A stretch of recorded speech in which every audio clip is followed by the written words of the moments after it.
வீட்டில் வெஜிடபிள்ஸ் எதுவும் இல்லாத டைமில் இந்த மாதிரி சூப்பரான எம்டி சால்னா ட்ரை பண்ணி பாருங்கள். அதுக்கு முதல்ல 4 பெரிய வெங்காயம், 3 தக்காளி எடுத்து நீல வாக்கில் வெட்டி வச்சுக்கோங்க. ஒரு கைப்பிடி புதினா, ஒரு கைப்பிடி அளவுக்கு கொத்தமல்லி எடுத்து வச்சுக்கோங்க. ஒரு பேனை ஹீட் பண்ணிவிட்டு அதில் 50 ml அளவுக்கு எண்ணெய் சேர்த்துக்கோங்க. 2 பிரிஞ்சி இலை, கொஞ்சம் கல்பாசி, 3 ஏலக்காய், 2 கிராம்பு, பட்டை இதெல்லாம் சேர்த்து நல்லா பொரிஞ்சதுக்கப்புறம் நான் கட் பண்ணி வச்சுருக்க வெங்காயம் சேர்த்து நல்லா வதக்கி விட்டுக்கோங்க.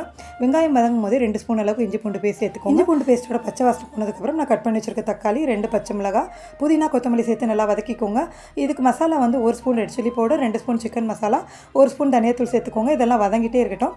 அதுக்குள்ளே நம்ம ஒரு பேஸ்ட் ஒன்று ரெடி பண்ணிட்டு இருந்தோம்னா அதுக்கு 2 தேங்காய் பத்தை, 1 ஸ்பூன் சோம்பு, 2 ஏலக்காய், 20 முந்திரி, 2 ஸ்பூன் உடச்ச கடலை, பட்டை, கிராம்பு, 1 ஸ்பூன் கசகசா சுடு தண்ணியில் ஊற வச்சு அதையும் சேர்த்து ஃபைன் பேஸ்ட்டாக அரைச்சிக்கோங்க. இப்போ நம்ம அரைச்ச பேஸ்ட்டை இது கூட சேர்த்துட்டு நல்லா வதக்கி விட்டுட்டு தேவையான அளவுக்கு தண்ணி சேர்த்து உப்பு சேர்த்துட்டு லிட்டை க்ளோஸ் பண்ணி 3 விசில் விடுங்க. ஃபைனலாக குக்கர் ஓப்பன் பண்ணிவிட்டு இதில் வந்து ஒரு கைப்பிடி அளவுக்கு கொத்தமல்லி சேர்த்து இறக்குங்கன்னா வேறு லெவல் டேஸ்ட்டில் எம்டி சால்னா ரெடி ஆகிடும்.